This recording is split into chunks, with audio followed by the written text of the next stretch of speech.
मैले mobile scroll गर्दै जाँदाखेरि यो मैले सानोको बर्थडेको भिडियोहरू भेटेँ कि है।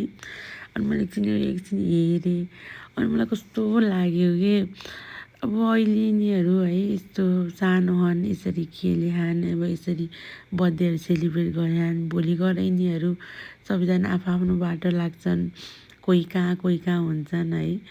अब अस्ति मलाई यिनीहरूको भिडियो देखेर कस्तो कि आफ्नो साथीहरूको नि याद आएको कि अहिले हामी सानो हुँदा कति खेल्थ्यौँ, रमाउँथ्यौँ होला। अहिले सबैजना आफ्नो लाइफमा बिजी भयौँ, को कहाँ छन् है।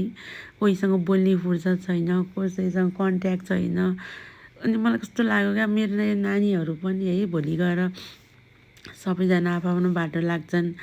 यो दिन अब कहिले फर्केर आउँदैन। अब यिनीहरूले अब यो भनेको अब यो भिडियो हेरेर यिनीहरूले सम्झिन्छन् होला है। कस्तो कि हाम्रो लाइफ भनेको अब यो खुसी भनेको सानो बचपनमा मात्रै रहेछ जस्तो लाग्यो कि अहिले आफूलाई यो देख्दाखेरि भोलि यिनीहरू पनि कहाँ पुग्छन् होला, भोलि यसरी भेट हुन्छ कि हुन्न होला। कस्तो कि आफूलाई मलाई कस्तो कि भित्रबाट कि यस्तो मैले यो भिडियो हेरेर उस गर्दाखेरि आँखाबाट आँसु झरेको पनि पत्तै पाइनँ कि भोलि यिनीहरूलाई एकअर्कासँग भेट्ने टाइम पाउँछन् कि पाउँदैनन् होला है। मलाई कस्तो लागिरहेको कि